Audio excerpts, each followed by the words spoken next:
हाँ जी, accounting is not fully exact. तो लिमिटेशन में अगर आप पहली लिमिटेशन को देखेंगे तो accounting is not fully exact का मतलब है अकाउंटिंग 100% एक्यूरेसी के साथ नहीं होता, 100% सही हो, ऐसा नहीं है। और इसको अंदाजा लगाना तो आप अपने रिपोर्ट कार्ड से देख लो। आपका जो रिपोर्ट कार्ड है, किसी का भी रिपोर्ट कार्ड है 10th क्लास का, वो 100% एक्यूरेसी नहीं बताता।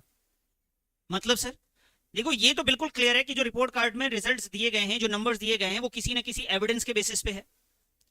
वहां पे जो मार्क्स हैं आपने जो पेपर में लिख कर आए होंगे उसके बेसिस पे रहा होगा। लेकिन कई बार हो सकता है कि कई बार जो टीचर है वहां पे थोड़ी बहुत मिस्टेक्स उनसे हो जाए, कई बार कुछ क्वेश्चन छूट गए हो चेक करने से।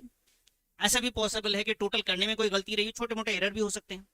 ये भी हो सकता है कि किसी में मार्क्स कम हो या किसी में ज्यादा दे दिए हों उन्होंने, जहां पे 3 नंबर की चीज थी बिल्कुल सही लिखा आपने, लेकिन उन्होंने 2.5 दे दिया हो। तो इन सब अजम्पशन के साथ हमें किसी का रिपोर्ट कार्ड देखना चाहिए ना। तो अकाउंटिंग भी इसी तरीके से, अकाउंटिंग में सारे ट्रांजेक्शन जो है एविडेंस बेसिस पे है। कोई भी, मैंने आपको बताया था अकाउंटिंग प्रोसेस के दौरान अकाउंट्स जो है सबसे पहले ट्रांजेक्शंस को लिखता है तब है जब उसे कोई अकाउंटेंट को क्या मिलता है, एविडेंस मिलता है।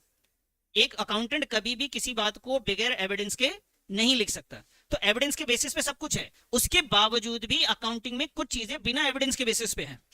मैं आपको दो चीजों का एग्जांपल देता हूं, बिना एविडेंस के बेसिस पे है, इसलिए अकाउंटिंग को हम एग्जैक्ट नहीं कह रहे। एग्जांपल के तौर पे, जैसे मैंने एक मोबाइल लेकर आया या मेरे पे कोई गाड़ी है और गाड़ी के ऊपर जब वैल्यू कम होती है उसे हम लोग कहते हैं डेप्रिसिएशन।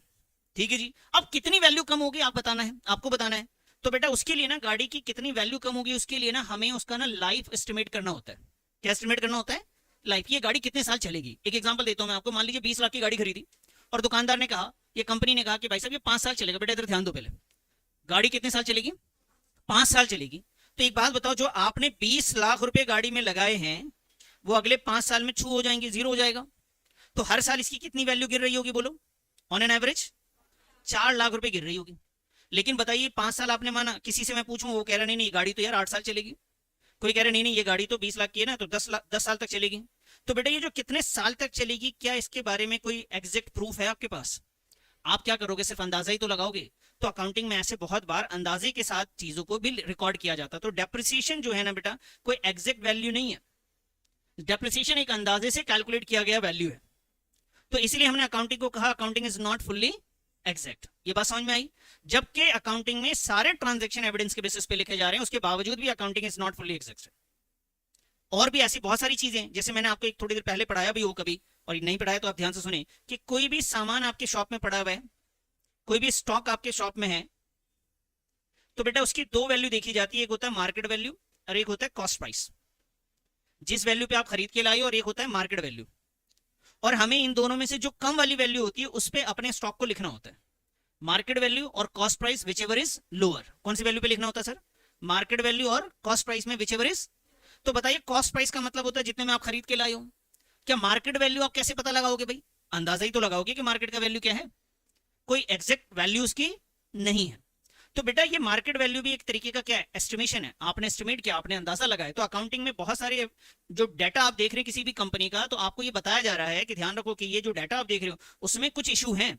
सब चीजों का प्रूफ है लेकिन कुछ चीजें ऐसी हैं जो एस्टिमेशन बेसिस पे है, बंदे के पर्सनल उसमें अपना खुद का लगा हुआ है नॉलेज, उसके बेसिस पे किया गया। इसलिए हमने अकाउंटिंग को क्या बोला बेटा, accounting is not fully exact, 100% exact नहीं है, 100% एक्यूरेसी के साथ लिखा हुआ नहीं है, पूरा डाटा 100% एक्यूरेसी नहीं। क्या आप बता सकते हो किसी बच्चे के 98 मार्क्स मैथ्स में आया तो इसका मतलब पूरे के पूरा मैथ्स आता होगा उसको?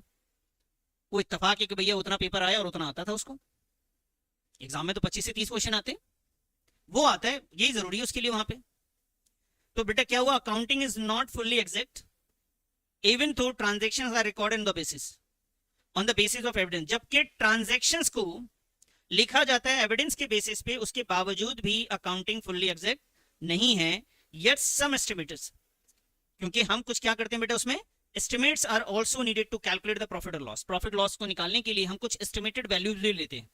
जैसे मैंने आपको बताया डेप्रिसिएशन की एस्टिमेशन वैल्यू लेते हैं, कॉस्ट को एस्टिमेटेड बेसिस पे हम लोग देखते हैं। तो ये जो दो वैल्यूज हैं, और भी ऐसी बहुत सारी वैल्यू, लेकिन अभी आप लोग दो जानते हैं तो दो से मैं काम चला ले रहा हूं। तो अकाउंटिंग में बहुत सारी ऐसी चीजें हैं जो एस्टिमेशन के बेसिस पे ली जाती है, और इसी वजह से अकाउंटिंग फुल्ली एग्जैक्ट नहीं है। बात समझ में आ गई? अब आप इतना नोट करिए, और कोई डाउट है तो इसमें पूछिए। इसमें मैंने एग्जांपल यही दिया, estimating the useful life of the assets. Second points पे आते हैं। Accounting ignores the qualitative elements. Sir इसका मीनिंग क्या है क्वालिटेटिव एलिमेंट्स? एलिमेंट्स बोल दीजिए, एस्पेक्ट्स बोल दीजिए, इसका मतलब होता है किसी क्वालिटेटिव का मतलब है जैसे आपका रिजल्ट है, क्या रिजल्ट में अगर एक बच्चे का 80 मार्क्स है और एक का 60 मार्क्स है, बताओ कौन ज्यादा मेहनती है? ये मालूम चल रहा है क्या? ये मालूम नहीं चल रहा भाई, बस ये पता है कि इसने अच्छा स्कोर किया है, लेकिन जरूरी नहीं है कि मेहनती ये हो सकता है उसने कुछ ही दिन के लिए पढ़ा और हो गया, उसने जो याद किया वही एग्जाम में आ गया, लेकिन ये पूरे साल मेहनत करता रहा और वही चीज छोड़ के गया था जो वही एग्जाम में आ गया, उसके लिए दिक्कत होगी। तो आप मार्कशीट को देख के नहीं पता लगा सकते क्योंकि उसमें नंबर्स गिवन है। ऐसी अकाउंटिंग को देख के ये नहीं लगा सकते कि उनका मैनेजमेंट अच्छा है कि नहीं, एम्प्लॉय अच्छा है कि नहीं, सोशली कितना बढ़िया काम कर रहे हैं कि नहीं कर रहे। अकाउंटिंग में नंबर्स गिवन है, कितना खरीदा कितना बेचा, स्टॉक गिवन है, फर्नीचर की वैल्यू गिवन है, ये नहीं पता कि फर्नीचर की किस लकड़ी से बना हुआ था, कितनी कंडीशंस है उसकी, जमीन की कीमत लिखी हुई है लेकिन कहां पे है, कैसी जगह पे है, ये तो नहीं लिखा हुआ है। मैनेजमेंट आपका कैसा काम कर रहा है, आपका एम्प्लॉय कैसा काम कर रहा है, ये उसमें नहीं लिखा हुआ। किसी बिजनेस को समझना है तो नंबर से काम नहीं चलेगा। मान लो किसी बच्चे को मुझे समझना है एडमिशन के लिए, तो सिर्फ नंबर देख के एडमिशन दे रहा हूं इसका मतलब बहुत समझदारी का काम नहीं कर रहा हूं। अगर मुझे ये भी मालूम चल जाए साथ में, अगर मालूम चल जाए कि कितना देर पढ़ता है, कितना हार्डवर्क करता है, ठीक है जी, कितना कॉन्सेंट्रेशन लेवल है इसका, तो मैं थोड़ा और बेहतर डिसीजन ले पाऊंगा। तो किसी कंपनी में ये चीजें भी मालूम चल जाए तो अच्छी बात है, लेकिन अकाउंटिंग के जो डेटा बन के जाते हैं, जो इनकम स्टेटमेंट और बैलेंस शीट बन के पब्लिक के हाथ में जाता है बेटा, उसमें क्या नहीं रहता, ये क्वालिटी उसमें गिवन नहीं रहती कि कंपनी कैसा काम कर रही है, उसका मैनेजर कैसा डिसीजन लेता है, ये सारी चीजें उसमें नहीं होती, जैसे आपके रिपोर्ट कार्ड में नहीं होती। तो रिपोर्ट कार्ड में 2 गलतियां आपको मैंने बता दी। पहली गलती ये कि वो ये बिल्कुल नहीं लिखते कि बच्चा कितना मेहनती था, उसका बिहेवियर क्या था, वो डिसीजन कैसे लेता है, और उसमें यह भी नहीं लिखा जाता कि जहां पे देखो 2 टीचर्स अलग अलग बैठ के पेपर चेक कर रहे हैं अलग अलग बच्चे का, किसी के नंबर ज्यादा भी आ जाते हैं, किसी के कम भी आ जाते हैं। आपने रियल लाइफ में देखा होगा, टीचर के पास कई बार जाते हो कि सर ये आपने गलत काट दिया, सर इसको तो नंबर आपने ज्यादा दे दिया, मुझे कम दे दिया, तो ये शायद तो बोर्ड में भी हुआ होगा। तो इसी टाइप से 2 गलतियों में से एक गलती यही थी बेटा, accounting is not fully exact. दूसरा यही है कि accounting ignores the qualitative elements. Accounting सिर्फ किसके बारे में बात करता है? पैसा पैसा पैसा। किसके बारे में बात करता है? सिर्फ पैसे के बारे में बात करता है।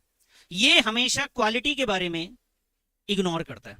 क्वालिटी लिखता ही नहीं, कहीं पे भी क्वालिटी नहीं लिखी जाती। बिल्डिंग लिखेंगे आप, इससे कितनी पुरानी बिल्डिंग है, कितनी नई बिल्डिंग है, कैसा है, कंडीशन कैसी, ये सब चीजें आप नहीं लिखेंगे। तो अकाउंटिंग के अंदर ये कमियां हैं बेटा, क्वालिटेटिव एलिमेंट्स नहीं लिखते। किसकी क्वालिटी की बात हो रही है? Quality skills of management. Management कैसे डिसीजन लेता है, मैनेजमेंट कैसे काम कर रहा है, इस चीज को हम अकाउंटिंग में नहीं लिखते। लेकिन ये भी इंपॉर्टेंट चीज है या नहीं है? होनी चाहिए कि नहीं होनी चाहिए? होनी चाहिए, लेकिन नहीं करते। तो इसलिए हम कह रहे हैं कि इसकी कमियां हैं। जो चीज होनी चाहिए और नहीं है तो ये इसको हम कमियां बताते हैं। नोट करिए बेटा इसको, सेकंड को भी। Accounting ignores qualitative elements. इसका मतलब है accounting is limited with monetary terms. सिर्फ पैसे की ही बात करता है ये। Ignores qualitative elements. एग्जाम्पल के तौर पे quality skills of management and staff. Staff का क्वालिटी कैसा है, उसको मैनेजमेंट का डिसीजन लेने का तरीका क्या है, ये सारी चीजें ये इग्नोर कर देता है।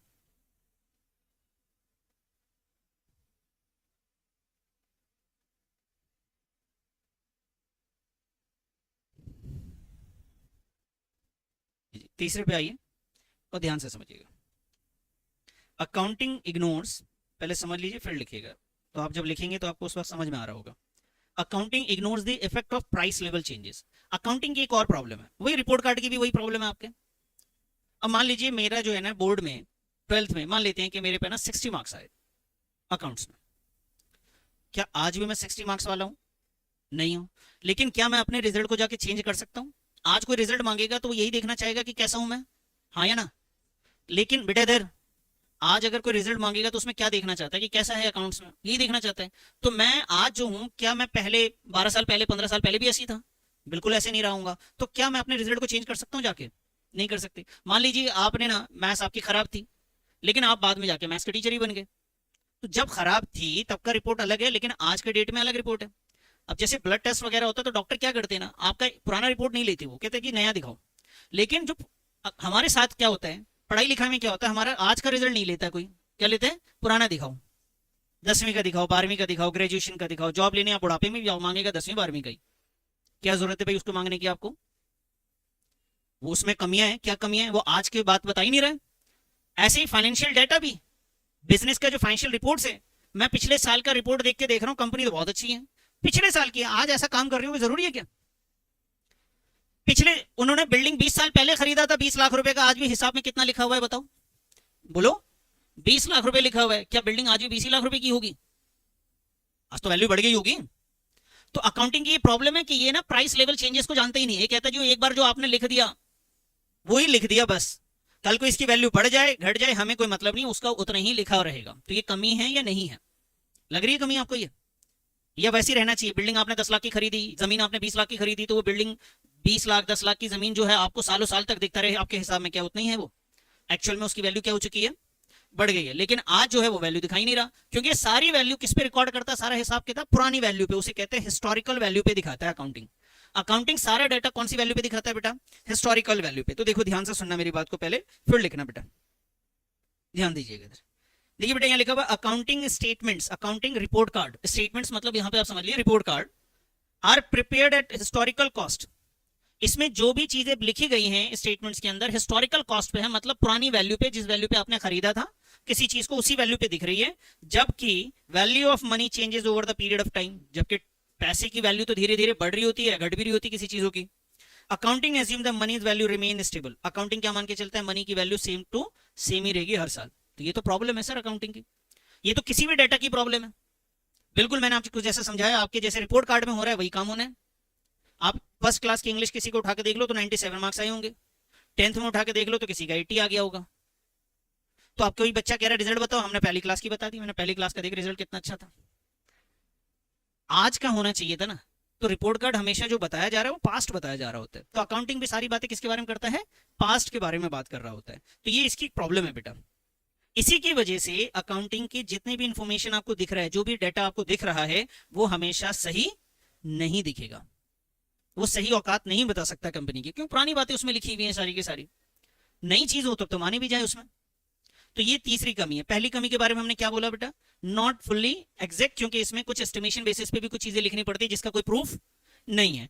दूसरा, इग्नोर दी क्वालिटी, मैनेजमेंट कैसा काम करता है उसको ये लिखते ही नहीं है, क्वालिटी नहीं लिख रहे जी। तीसरा, प्राइस लेवल चेंजेस नहीं लिखते, पुरानी जो वैल्यू वही लिख रहे हैं। होना क्या चाहिए था, मेरा मानना ऐसा है कि 10th का रिजल्ट है तो 5 साल के बाद उसे अपडेट करवाना पड़ता है, जैसे आधार कार्ड अपडेट होता है ना, वैसे अपडेट होना चाहिए था कि आज भी उसको मैथ्स आती भी है कि नहीं आती है। नहीं आती तो आज के हिसाब से रिपोर्ट कार्ड होना चाहिए था, हर साल हर 5 साल के बाद आपका रिपोर्ट कार्ड चेंज हो जाना चाहिए। अच्छा है तो अच्छा, खराब है तो खराब, तो खराब हो जाएगा। और क्या है, आज के हिसाब में मैथ्स नहीं आती, सीधी बात ये है, आज के डेट के हिसाब से मैथ्स नहीं आती। किसी को ये हो जाए, किसी को क्या होगा, पहले नहीं आती थी लेकिन आज आ गई है, तो इंप्रूवमेंट भी तो दिखेगा ना सारे रिपोर्ट कार्ड में, कि पहले बढ़ते नीचे आया है, किसी का क्या होगा ऊपर भी जाएगा। नोट करिए बेटा इसको। मेरा नहीं नहीं, ये मेरे खराब और अच्छे की बात नहीं होती पागल, ये सभी के साथ होता है। ये जब भी आप पढ़ के आगे बढ़ोगे तो आप भूलोगे ही भूलोगे, ये तो फैक्ट है ना। किसी भी चीज को आप पढ़ोगे तो सिर्फ उन्हीं को याद रहता है जो उसको उसके प्रैक्टिस में रहते हैं। मैं तो टीचर हूं तो मुझे याद है, मैं टीचर नहीं होता तो मुझे थोड़ी ना अकाउंट से याद होता। तो जो लोग टीचर्स बने हुए हैं उनको अपने सब्जेक्ट याद है, और जब कुछ लोग कुछ और बन जाएंगे तो उनको सब्जेक्ट थोड़ी ना याद रहता है, सब्जेक्ट तो कब का खत्म हो चुका होता है।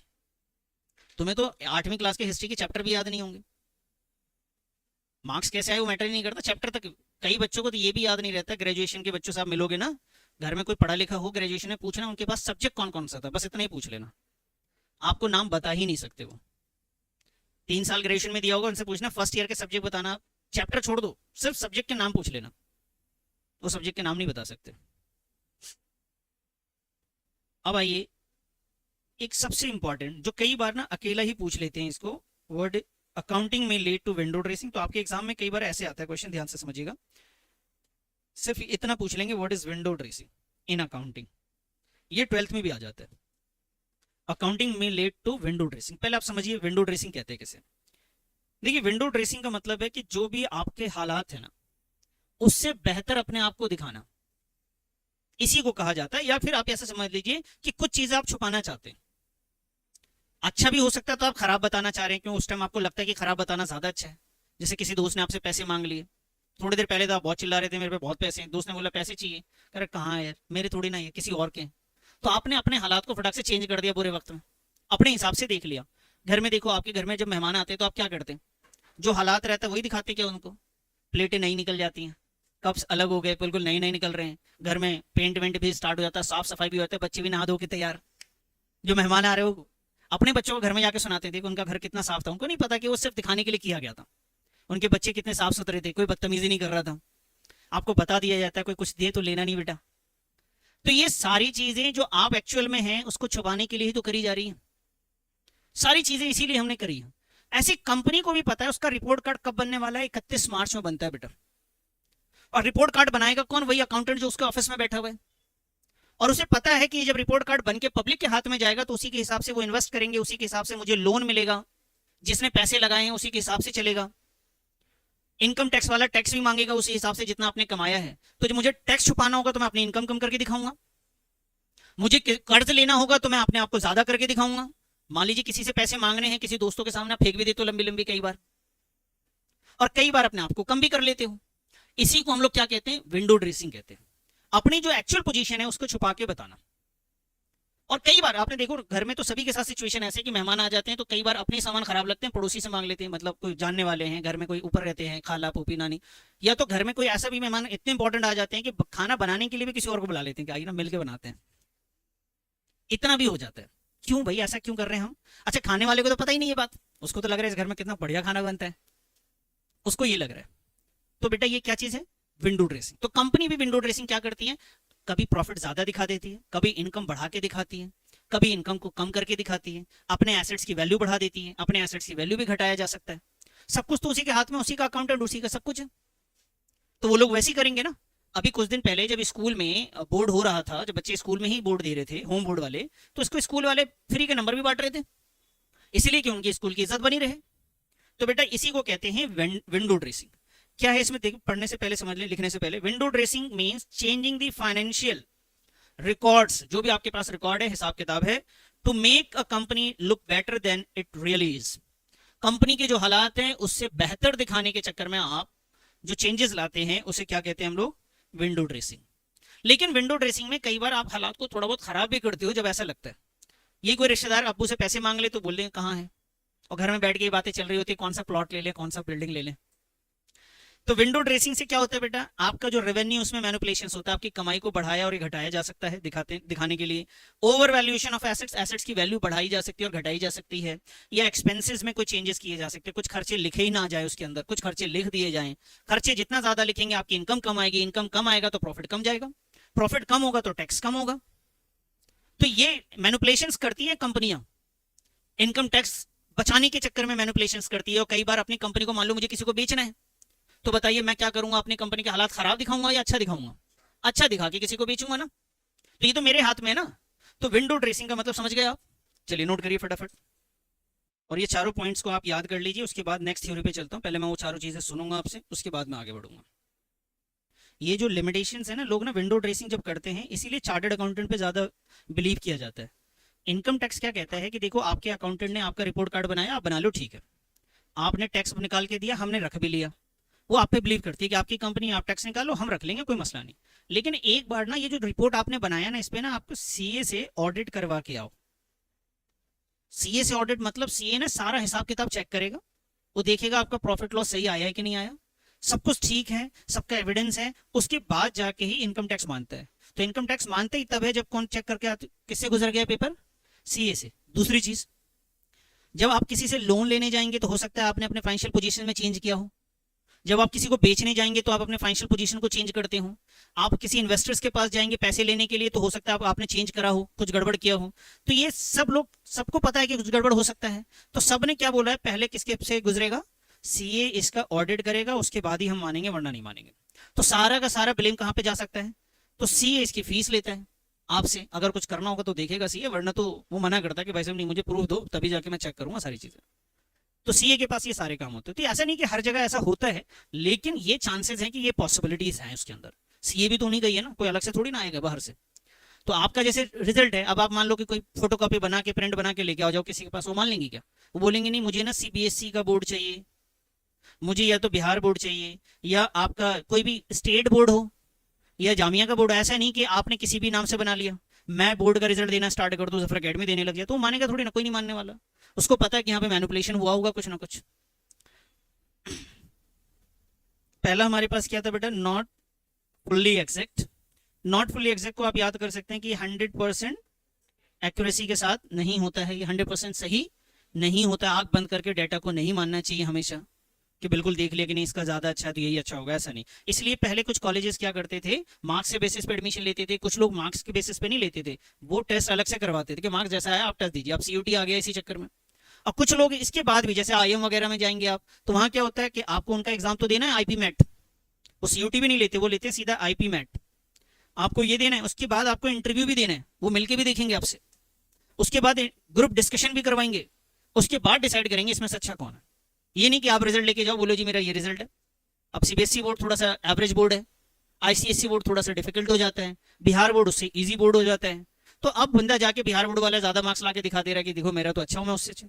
तो कॉलेजेस नहीं मान रहा, वो कह रहा है कि जी अब तो हम अपना एग्जाम लेंगे, आप किसी भी बोर्ड से आओ, हमें कोई मतलब नहीं। जामिया है तो होम बोर्ड है, समझ रहे, उनको पता है कि ये जो रिजल्ट है ना वो 100% एक्यूरेसी नहीं दिखाएगा, तो हमें एक अलग से टेस्ट ले लेना होगा, या कुछ लोग इंटरव्यू भी ले ले रहे हैं। क्वालिटेटिव मैंने आपको बात करी कि क्वालिटी उसमें इग्नोर कर दी जाती है, उसमें कहीं नहीं। देखो रिजल्ट में अगर ये बात आ जाए कि ये 8 घंटा पूरे साल पढ़ता था, ये 6 घंटा पढ़ता था, इसने सारे टेस्ट दिए हैं, इसके अटेंडेंस इतने हैं, तब आप और बेहतर डिसीजन ले पाओगे कि कौन बेहतर है। लेकिन ये सब क्वालिटी है आपकी, वो नंबर्स में नहीं दिख सकता, तो इसलिए उसको हटा दिया जाता है वहां से। इसी तरीके से मैनेजमेंट में भी कितने हार्ड वर्किंग एम्प्लॉय है, कितना अच्छा मैनेजमेंट है, कितने अच्छे डिसीजन ले रहा है, किस टाइप के काम को देख रहा है, ये सब चीजें उसमें तो नहीं लिखी हुई है। और प्राइस लेवल चेंजेस तो देखते ही नहीं, जैसे आपके रिपोर्ट कार्ड 10 साल पुराना है तो 10 साल पुराने ही की बात बताएगा। क्वालिटेटिव मतलब क्वालिटी को लिखता ही नहीं है ना, सिर्फ किस चीज को लिखता है वो, मनी को। भाई किसी का नंबर जो है सिर्फ नंबर से लिखा रहे हैं उसके अलावा किस तरीके का आंसर लिख के आया है, किस तरीके से वो मेहनत करता है, ये सब तो नहीं लिखा जाता है ना उसमें। और लास्ट में विंडो ड्रेसिंग मैनिपुलेशंस भी होती हैं अकाउंटिंग के अंदर। लोगों ने बहुत बड़े घोटाले कर रखे हैं अकाउंटिंग की वजह से, तो करें। अब ये जो नेता लोग होते हैं उनका भी तो रिपोर्ट जाता है कि इनको फंड मिला है 10 करोड़ रुपए का, ये 10 करोड़ रुपए दिखा भी देते हैं और करते 1 करोड़ रुपए नहीं खर्च, और सबका प्रूफ भी दिखा देते हैं, वर्कर को इतना दिया, इतना काम हुआ, इतना ये हुआ, सब कुछ दिखा भी देते हैं। तो ये मैनिपुलेशन तो करते हैं, और क्या करते हैं लोग। वरना तो अभी रोड वोड सारी चीजें बनी हुई मिलती बढ़िया तरीके से आपको, ये मैनिपुलेशन ना करे तो उनका काम मैनिपुलेशन से चल जा रहा है। हो गया, याद हो गया बेटा ये। पहला, अकाउंटिंग इज नॉट फुल्ली। दूसरा बताइए, इग्नोर्स क्वालिटेटिव एलिमेंट्स। तीसरा बोलिए, क्वालिटेटिव एलिमेंट्स तो बोल दिया आपने, इग्नोर्स प्राइस लेवल चेंजेस। और फोर्थ बताइए, विंडो ड्रेसिंग। ठीक है, इसमें सबसे इंपॉर्टेंट है विंडो ड्रेसिंग में डायरेक्टली 1 नंबर का भी क्वेश्चन आ जाता है, 2 नंबर में भी आ जा सकता है, और कई बार ये पूरा लिमिटेशंस आपका आ सकता है। और कई बार ऐसा होता है कि आपको एक्सप्लेन करने बोलेंगे on the basis of not fully exact, कि भाई ये फुल्ली एग्जैक्ट नहीं, बताइए कैसे, तो आपको ये एक्सप्लेन करना है। समझ में आ गई बात। चलिए अब आगे बढ़ते हैं बेटा। हम लोगों ने अकाउंटिंग की डेफिनेशन को डिस्कस कर लिया था, उसके बाद कैरेक्टरिस्टिक्स ऑफ अकाउंटिंग भी कर लिया, ऑब्जेक्टिव ऑफ अकाउंटिंग करा, एडवांटेजेस ऑफ अकाउंटिंग किया, और फिर हम आए थे अकाउंटिंग प्रोसेस पे। वो जो डेफिनेशन था उसी से रिलेट होकर हमारे पास ये निकल के आया। उसके बाद हम लोगों ने बुक कीपिंग की बात करी थी और difference between book keeping and accounting को डिस्कस किया था। तो बहुत सारे टॉपिक हो गए। आज हम लोग आते हैं qualitative characteristics of accounting information. Qualitative characteristics of accounting information, ये बहुत ही इंपॉर्टेंट है बेटा, और बहुत जरूरी है इसको अच्छे से समझना, क्योंकि इसमें से एमसीक्यू और थ्योरी के क्वेश्चन तो बनते ही बनते हैं। तो एक बात बताइए मुझे, इसको समझने के लिए ना आपको अपने रिपोर्ट कार्ड को देखना होगा। देखो बेटा, सीबीएसई का जब रिपोर्ट कार्ड आता है ना, सीबीएसई का, स्कूल का नहीं, स्कूल में जनरली जो 9-10 का होता है। अब किसी का जैसे फर्स्ट क्लास के मार्क्स में ना 90% लिखे हुए, आप हंसते हो, फर्स्ट क्लास में तो सबके आते हैं, स्कूल वाले खुद से दे देते हैं, इतना कहाँ मायने रख रहा है वो। लेकिन 10th में जब आता है ना तो आप बहुत सीरियस होते हैं। क्यों ऐसा होता है? क्योंकि 10th के रिजल्ट को देख के लोग 11th में एडमिशन दे रहे हैं। 10th के रिजल्ट को देख के आपको ये कंपेयर कर लिया जाता है कि आप साइंस ले सकते हैं कि नहीं, कॉमर्स ले सकते हैं कि नहीं, आर्ट्स ले सकते हैं कि नहीं। कई बच्चों को रोका भी जाता है कि भाई आप एलिजिबल नहीं है उसके लिए। क्यों ऐसा है? क्योंकि वहां पे कोई भी बायसनेस नहीं है रिजल्ट बनाने में। मान लीजिए क्लास में अगर 30 बच्चे हैं तो जिन लोगों ने पेपर चेक किया वहां पे ऐसा नहीं था कि मेरे मामा का बच्चा है तो ज्यादा नंबर दे दो, इस स्कूल का बच्चा है तो ज्यादा नंबर दे दो, इसकी शक्ल अच्छी इसलिए ज्यादा दे दो नंबर। कोई बायसनेस नहीं है वहां पे, पर्सनल इन्वॉल्वमेंट नहीं है, है ना। रिपोर्ट कार्ड में तो हमारा भरोसा बन जाता है कि यार ये तो स्कूल से बन के थोड़ी ना है, तो बाहर से बनकर आया है, तो रिजल्ट ऑब्वियस सी बात है कि यहाँ पे बिल्कुल सही से काम किया गया होगा और किसी टाइप का कोई एरर भी नहीं होगा इसमें। हम ये मान के नहीं चलते कि वहां पे अगर कोई बच्चा कह रहा है कि सर 69 आए जबकि मेरे तो 96 आने थे, तो हम कभी भी, कोई बच्चा बोल भी दे आपको कि यार मेरे 69 आए लेकिन मुझे लगता है ना वो गलत मिसप्रिंट हो गया, वो ना 9 इधर होना चाहिए तो 6 इधर होना चाहिए, आप मानते हो क्या? आप नहीं मानते, आप बोलते नहीं नहीं वो सही है यार, ये सही है। तो आपका जो रिपोर्ट कार्ड है ना, जो बैलेंस शीट है ना, आपका बैलेंस शीट क्या होता है? आपका रिजल्ट होता है सर। जो आपका रिजल्ट, गुरुजी बाद में नोट कर लेना सर, भागे कहाँ जा रहे हो, मैं जाने भी नहीं दूंगा, है ना। तो आपका जो रिपोर्ट कार्ड है ना बेटा, वो आपके लिए रिलायबल है। और वो रिपोर्ट कार्ड आप जिसको भी दिखाएंगे वो मान लेंगे कि आपकी यही सिचुएशन है, वो इतना रिलायबल है। यहां तक कि बहुत सारी ऐसी बातें हो सकती हैं जिसकी वजह से रिजल्ट ऊपर नीचे हुए होंगे, लेकिन जब एडमिशन लेने जाएंगे तो वो इस बात को नहीं मानेंगे, वो रिपोर्ट कार्ड को देख के एक्सेप्ट कर लेंगे। इसी तरीके से कंपनी के अकाउंटेंट से भी यही उम्मीद करी जाती है। मैंने आपको लास्ट क्लास में बताया था कि कंपनी का अकाउंटेंट ऐसा अकाउंटेंट है, पैसे तो कंपनी के ले रहा है लेकिन सुनता सिर्फ अपनी है, ठीक है जी, वो और किसी की नहीं सुनता। ऐसा नहीं अकाउंटेंट को कंपनी ने बोल दिया कि कुछ का कुछ लिख दो, प्रॉफिट ज्यादा लिख दो, खर्चे ज्यादा दिखा दो, वो नहीं दिखाएगा। उसके लिए उसके पास एविडेंस होना चाहिए, तभी वो रिकॉर्ड करेगा, अदरवाइज रिकॉर्ड नहीं करेगा। तो एविडेंस के बाद जब कोई चीज लिखी जाती है, जैसे आपके मार्क्स रिजल्ट में दिए जा रहे हैं, तो उनके पास एविडेंस है और कोई बायसनेस नहीं है कि मेरा फेवरेट स्टूडेंट है तो ज्यादा नंबर मिल जाएंगे। 10th और 12th में तो मैं मान के चलता हूं ऐसा नहीं चलता। इसी तरीके से कंपनी के जो रिपोर्ट कार्ड होते हैं, जो फाइनेंशियल स्टेटमेंट्स होता है, जो यूजर्स के पास होता है, वो भी यही उम्मीद करते हैं अकाउंटेंट से कि वो जो है क्वालिटेटिव होना चाहिए भाई। जो अकाउंटिंग इंफॉर्मेशन यूजर के पास जा रहे हैं कैसे होने चाहिए? रिलायबल होना चाहिए, लोग उस पर भरोसा कर सके। फ्री फ्रॉम बायस, ऐसा नहीं अकाउंटेंट और मैनेजमेंट बैठ के डिसीजन लेते बढ़ा देना, प्रॉफिट ज्यादा दिखा दे यार, खर्चे को कम कर दे, सेल्स बढ़ा दे, ऐसा नहीं होना चाहिए। कोई बायसनेस नहीं होना चाहिए। ऐसे नहीं कि आप पैसे वहां से ले रहे हो, आप उसके खा रहे हो तो कुछ भी बढ़ा के दे दो। जैसे मैं आपका जब टेस्ट लूंगा तो नंबर ऐसे नहीं कि आपकी मर्जी से दे दूंगा। तो वही फ्री फ्रॉम बायस होना चाहिए, वेरीफाइबल होना चाहिए कि मतलब उसके पास अब एविडेंस है। अगर वेरीफाई कर सके, किसी बच्चे का 69 आया और रीचेकिंग के लिए डाल दिया, तो उसका क्वेश्चन पे आंसर शीट उसको मिल जाएगा और मिला के देख लीजिए, हाँ जी बिल्कुल सही है। तो वेरीफाइबल होना चाहिए। ऐसे ही यहाँ पे अगर बिल्डिंग आपने 2 लाख की खरीदी है तो उसके पास कुछ प्रूफ तो होना चाहिए ना। तो अकाउंटिंग इंफॉर्मेशन जो भी हो, क्या होना चाहिए? वो रिलायबल, कि लोग ना आंख बंद करके भरोसा कर ले कि नहीं अकाउंटेंट तो है उसका, लेकिन काम बिल्कुल सही किए होंगे सारे के सारे उसने। इनकम टैक्स डिपार्टमेंट भी ये यकीन कर लेता है कि अकाउंटेंट जो कर रहा है ना वो बिल्कुल सही कर रहा है। हमारा अकाउंटेंट नहीं होनी गई है, लेकिन अकाउंटेंट वो बहुत ईमानदार है, फ्री फ्रॉम बायस सारी इंफॉर्मेशन लिखता है, कोई भी छोटी मोटी गलती बड़ी गलती नहीं करता। और कोई वेरीफाइबल, उनके पास जितनी भी चीजें हैं, जो भी इंफॉर्मेशन लिखी गई है, सारी की सारी चीजें बाद में वेरीफाई करी जा सकती हैं। बस समझिएगा, आपको रिजल्ट से अपनी बात समझ में आ जाएगी। तो रिलायबल होना चाहिए आपका रिपोर्ट कार्ड। क्लियर है सर?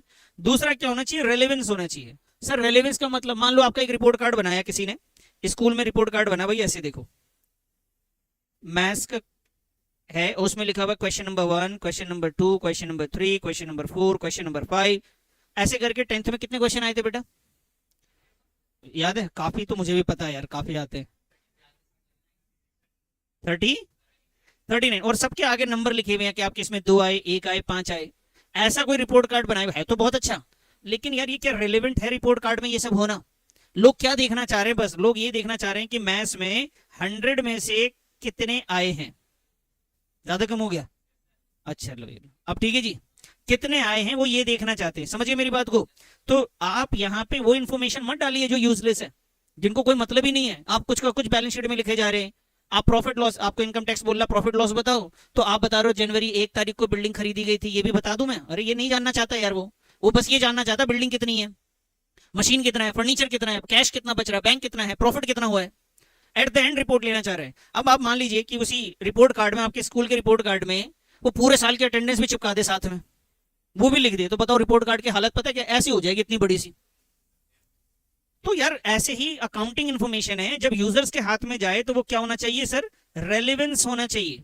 अननेसेसरी इंफॉर्मेशन उसके अंदर लिखे हुए नहीं हो, इतना इंफॉर्मेशन हो कि यूजर जो है उससे डिसीजन ले सके। जैसे आप के मार्क्स होते हैं, क्वेश्चन वाइज तो नहीं दिया रहता, और आप उससे डिसीजन ले पाते हैं। स्कूल वाले ले लेते हैं डिसीजन कि हाँ जी इसको मैथ्स नहीं देना, इस नालायक को, इसके नंबर बड़े खराब आए।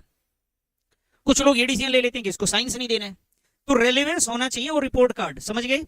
अकाउंटिंग इन्फॉर्मेशन समझ रहे हैं? वही इन्फॉर्मेशन जो आप दूसरे के सामने प्रेजेंट करेंगे, तो वो आपका रिलायबल होना चाहिए, भरोसेमंद होना चाहिए। लोगों को ये देख के नहीं लग रहा हो कि नहीं ये झूठे लग रहे हैं यार ये तो। और दूसरा रेलेवेंस भी होना चाहिए, जो अननेसेसरी इंफॉर्मेशन उसके अंदर नहीं होना चाहिए, उससे डिसीजन लेना लोगों के लिए आसान हो जाए।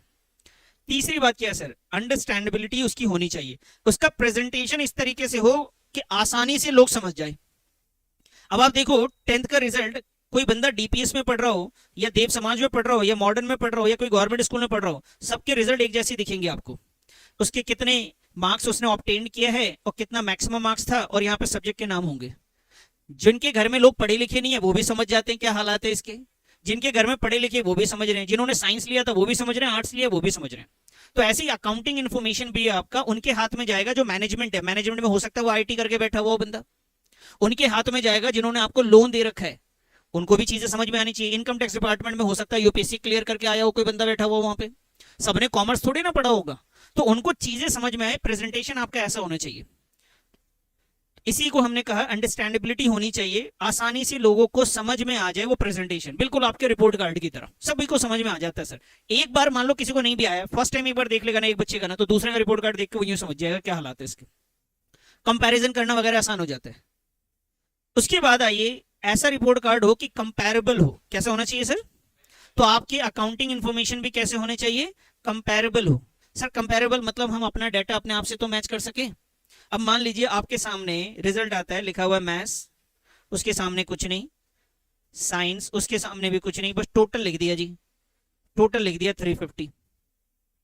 अब कैसे कंपेयर करोगे कि मैथ्स अच्छा है, साइंस अच्छा है, या हिंदी अच्छी है, इंग्लिश अच्छी है? बस टोटल में मार्क्स लिख रखे कि भाई 900 में बच्चे के 700 आए, कंपैरिजन मुश्किल हो गया। अच्छा जी, किसी को तो 900 में से 700 लिखे, किसी के रिजल्ट में लिखा हुआ है 900 यूनिट में से 600 यूनिट आए, किसी में लिख दिया जी 900 किलोमीटर में से बंदे ने 500 किलोमीटर अचीव कर लिया। अरे यार ऐसा कंपैरेबल होना कि बंदा ना एक दूसरे से डाटा मैच करे ना, तो एक लैंग्वेज में रहे, एक जैसा रहे, उसमें कुछ ऐसा नहीं हो कि सर दर्द हो जाए आम बंदों का। अब आप अपना रिजल्ट लेके आओ, ये लेके आ जाए, वो लेके आ जाए, दोनों का रिजल्ट मैं सामने रखूंगा, एक जैसा होगा। अगर मैंने कभी जिंदगी में रिजल्ट भी नहीं देखा ना, 5 मिनट में समझ में आ जाएगा, आप भी समझा दोगे तो फिर मैं किसी और बोर्ड का उठाऊंगा, उसका भी देख के मैं समझ जाऊंगा। तो ऐसी फाइनेंशियल स्टेटमेंट्स आप ऐसे बनाओ कि भाई जो इन्वेस्टर्स है, अब इन्वेस्टर्स के बारे में सोचो, जैसे शार्क टैंक वाले हैं बेचारे, वो बैठ गए, दो अलग अलग कंपनियों के फाइनेंशियल स्टेटमेंट देख रहे हैं, वो चेक करना चाह रहे हैं कि किसमें मैं इन्वेस्ट करूं, तो दोनों कंपनियों को वो फाइनेंशियल स्टेटमेंट से तो चेक करेंगे। जैसे स्कूल वाले आपको देखना चाहते हैं कि भाई उनके पास 2 सीट और 4 बच्चे एडमिशन के लिए आ जाए, तो कंपेयर करेंगे ना कि कौन सा बच्चा अच्छा है। तो ऐसी अपने मैनेजमेंट में, डिपार्टमेंट में ऐसे लोग हैं जो अपने ही डाटा अपने आप से कंपेयर करते हैं। ध्यान से सुनेंगे, अपना ही डाटा अपने आप से कंपेयर करते हैं। जैसे आप अपने रिजल्ट को अपने आप से कंपेयर करते हो कि मैथ्स अच्छा है, अकाउंट्स अच्छा है, कौन सा अच्छा है, और कई बार अपने डाटा को दूसरों से भी कंपेयर करते हो। क्लियर है? तो इसी तरीके से आपका प्रेजेंटेशन होना चाहिए, आपके फाइनेंशियल स्टेटमेंट्स इस तरीके से होने चाहिए, कंपैरेबल होने चाहिए कि आप इंट्रा फर्म और इंटर फर्म कंपैरिजन कर सके, यानी अपने आप से कंपेयर कर सके और दूसरों से भी कंपेयर कर सके। तो ये 4 चीजें आपकी अकाउंटिंग इंफॉर्मेशन में झलकनी चाहिए। इसीलिए तो रिपोर्ट कार्ड है बेटा। रिपोर्ट कार्ड में देखो ना, बहुत सारी चीज नहीं भरी रहती कि हाँ इसी ये जो है ना 26 जनवरी के दिन ना डांस नहीं कर रहा था, ये सब चीजें नहीं लिखती उसमें। जितना रेलेवेंस है लोगों के लिए, जितनी जरूरत है ना, बस उतनी चीजें लिखिए। कैसे पता लगेगा जरूरत है? हमें पता है इस रिपोर्ट कार्ड का यूज क्या होना है, नौकरी के टाइम पे यूज होना है, और क्या एडमिशन के टाइम पे यूज होना है, बंदा अपने आप को कंपेयर कर सके। इससे ज्यादा तो जरूरत नहीं है रिपोर्ट कार्ड की ना। तो यही है बेटा, आपको समझ में आ गया। Qualitative characteristics of accounting information कितने हैं टोटल बोलो? 4। कौन कौन से? रिलायबल, रेलिवेंस, अंडरस्टैंडेबिलिटी और कंपेरेबिलिटी। ठीक है, आप इसे रिलायबल, रेलिवेंस, अंडरस्टैंडेबल और कंपैरेबल भी बोल सकते हैं। क्लियर है से? रिलायबल, रेलिवेंस, अंडरस्टैंडेबल और कंपैरेबल। रिलायबिलिटी कैसे पता चलेगा? अगर फ्री फ्रॉम क्या हो बेटा? Free from biasness. Free from bias, उसका खुद का इन्वॉल्वमेंट नहीं होना चाहिए किसी तरीके से। आप उसका इंफॉर्मेशन बना रहे हो, उसकी अकाउंटिंग बना रहे हो खुद ही। अब जैसे आपके घर वाले पूछेंगे बच्चा कैसा कर रहे हैं, और उसमें बायसनेस हो, तुमने पहले बोला सर पार्टी दूंगा, अच्छा बताना, और मैंने अच्छा कर दिया, तो ये बेटा बायसनेस है। चलिए आप इसे नोट कर सकते हैं, करिए बेटा। कोई डाउट हो तो पूछ भी लीजिएगा। तो बेटा यहाँ पे वापस से आते थोड़ा सा। अकाउंटिंग इंफॉर्मेशन जो हमारी है वो कैसे होना चाहिए? रिलायबल होना चाहिए। कैसे होना चाहिए? और रिलायबल भी होना, और साथ में वेरीफाइबल। और ये रिलायबल तभी हो पाएगा जब उसे कल को अगर वेरीफाई करना चाहो तो हो जाए। ये नहीं इन्फॉर्मेशन लिखा मैं पूछा कैसे आया, पता नहीं कैसे आया। तो वेरीफाइबल होना चाहिए। और क्या होना चाहिए बेटा? फ्री फ्रॉम बायस। और कोई भी मटेरियल एरर नहीं होनी चाहिए, कोई ऐसा एरर नहीं हो जिससे पूरा रिजल्ट ही चेंज हो जाए। कहीं पे हो सकता है थोड़ा बहुत गलती छोटी मोटी हो जाती है, लेकिन बहुत बड़ी गलती नहीं हो। Relevance, accounting information should be relevant, unnecessary information उसके अंदर भरा हुआ नहीं हो। जैसे आपके रिपोर्ट कार्ड के अंदर बहुत सारी इन्फॉर्मेशन नहीं होती, जितनी जरूरत है उतना दिया, और उससे डिसीजन लेना आसान हो जाता है। आप फालतू की चीजें उसमें भर देंगे तो डिसीजन भी मुश्किल हो जाएगा। अंडरस्टैंडेबल, उनको भी समझ में आना चाहिए जिनको अकाउंटिंग नहीं आती है बेटा। आपकी इन्फॉर्मेशन ऐसे, जैसे आपका रिपोर्ट कार्ड है, जैसे एक एग्जांपल देता हूं मैं आपको, ध्यान से सुनिएगा मेरी बात। मैं आपसे पूछूंगी भाई बताओ, एक बच्चे का ना फिजिक्स में ना 90% आए, 12th में 90 आए, 12th में कितने आए 90, और दूसरे बच्चे का ना 12th में ना 80 आए, बताओ अच्छा कौन है 90 वाला। आपको आता है 12th की फिजिक्स आती है आपको?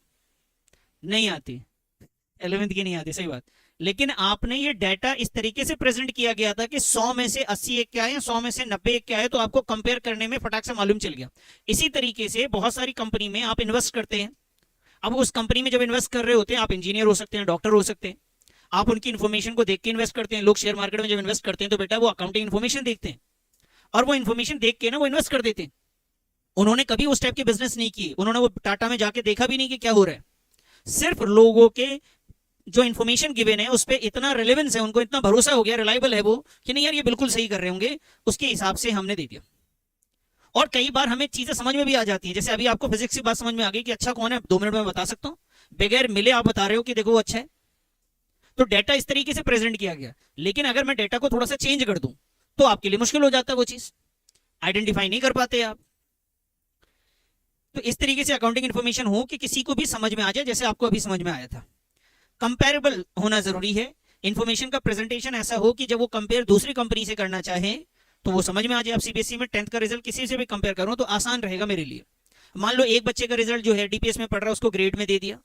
दूसरे से पूछा तुम्हारा कैसे है, उसके रहा जी मेरे तो परसेंटेज में आया है। तीसरे से पूछना तुम्हारा कैसे है, तो वो कह रहा जी मेरे को तो यूनिट में मिला है।